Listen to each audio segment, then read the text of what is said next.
So, it's your boy Noel here, and I'm back with another video. And at least in the country where I reside in, it's still the Chinese New Year, so Gong Shi Fa Kai. I hope I didn't butcher that. Anyway, let's move on with the topic at hand. And this time I'd like to discuss an interesting topic: Sony buying Bungie Studios. Little bit of history, guys. So, to give you a background on Bungie actually made a lot of mediocre games. Usually, all of them for the PC back in the 90s.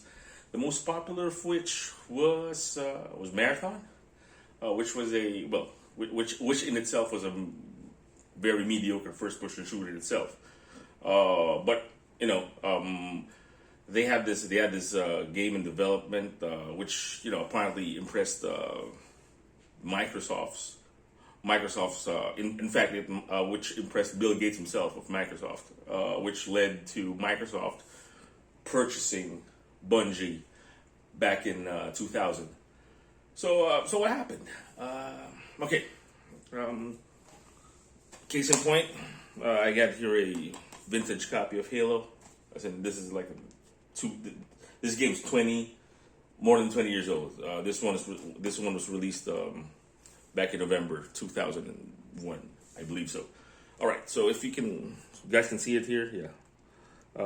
It was made by Bungie and it is only for Xbox. So basically, since Microsoft owns Bungie, of course they got rights on the game itself, and of course, out with Halo comes the official Xbox mascot. Up until this day, the Master Chief. All right. So what the hell happened? How did Sony acquired Bungie Studios? Which would be weird, right? Since I don't think Microsoft would be selling directly to would sell Bungie Studios directly to Sony. So what happened here is back in 2000 when Microsoft bought Bungie, it was rumored to be in between between $20 million and $40 million. And Sony acquired Bungie yesterday for $3.6 billion. Now, if Sony, adjusted for inflation, bought Bungie back in 2000, it would have paid for $2.2 billion. So Bungie itself created massive value for its own studio, which is weird. So anyway, we're getting far there. But how did Sony end up with Bungie?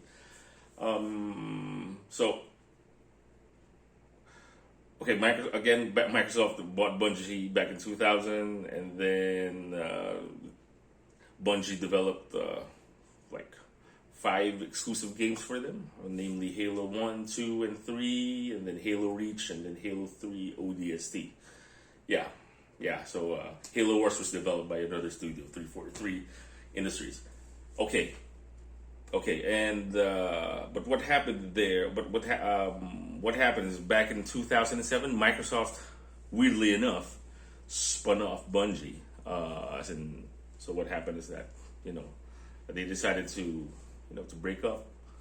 Shit happened, didn't work out.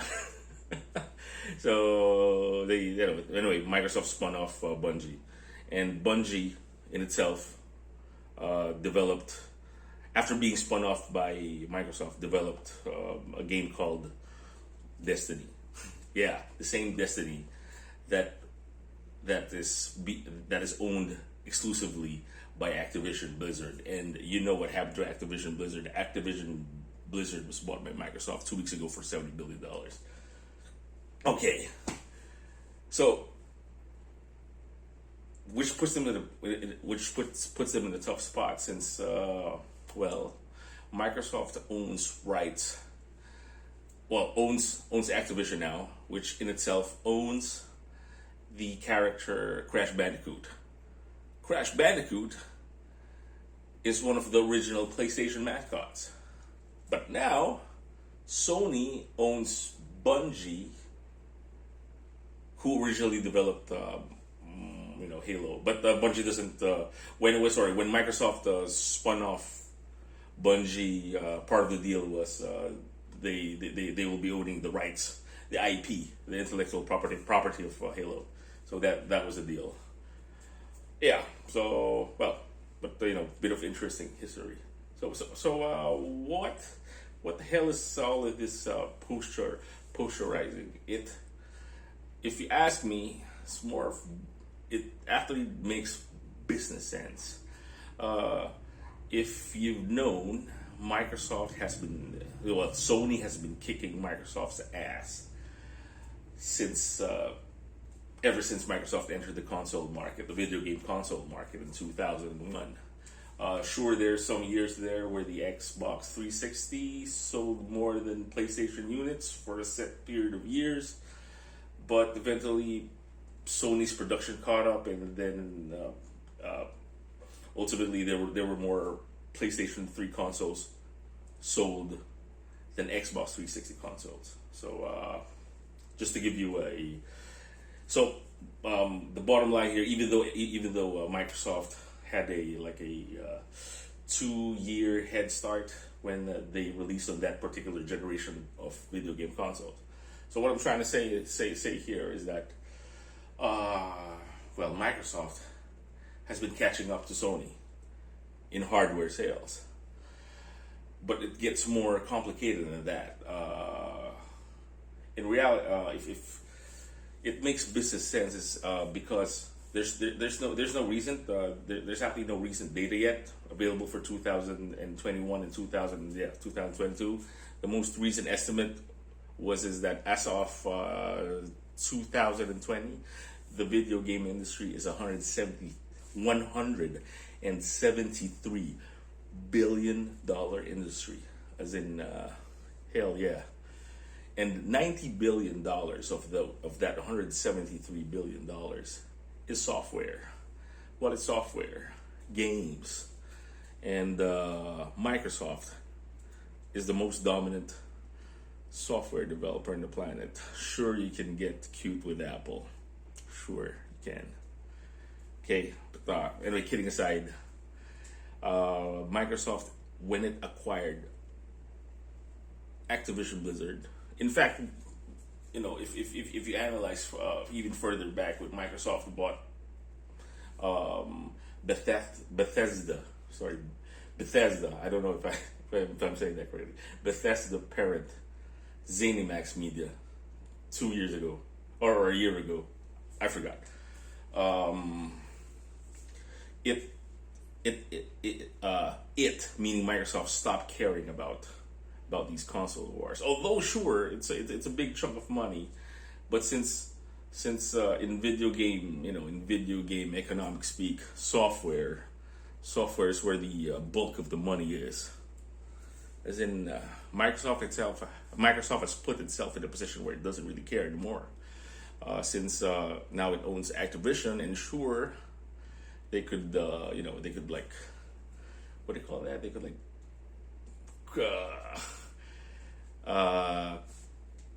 triangulate, or they could like you know what I'm saying, they like dominate the market. Meaning, they can do that. They can make their games exclusive to Microsoft, to Xbox players itself, or it could maintain its multi-platform approach, meaning it would be producing games for their own Xbox, their own the Sony PlayStation, the Nintendo Switch, and the PCs, even the goddamn Steam Deck. So, and it makes business sense, as in why limit itself to just one console? Although Microsoft sure is a dominant player, is a big player, not the most dominant, of course. We got Sony. If it can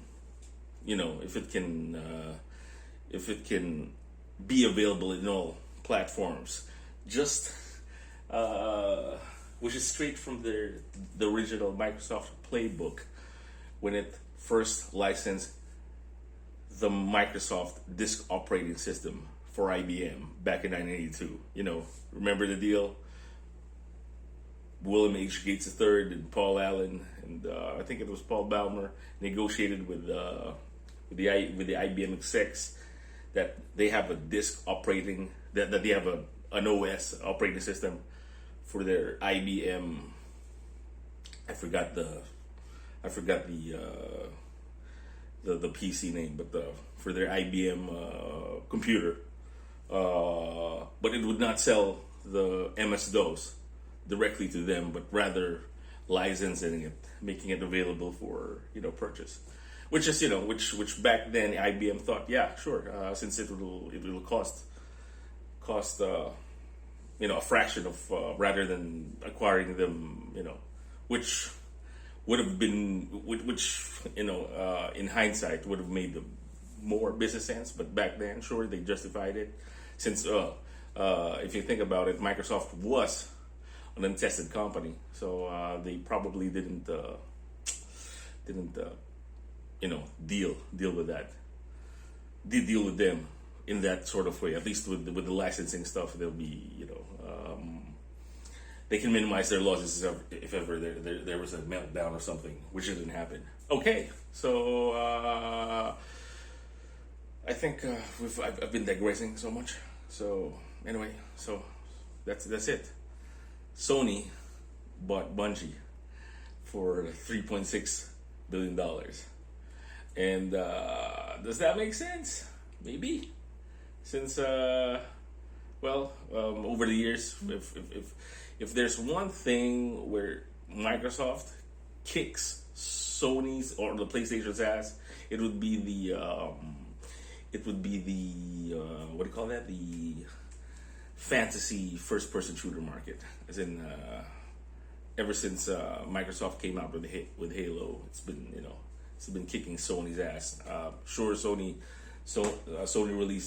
released franchises like Killzone and Resistance and stuff like that.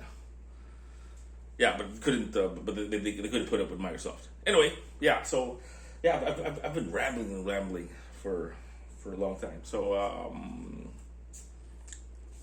so that's it for today. So it's your boy Noel, and it's your boy Noel here, and have a great day.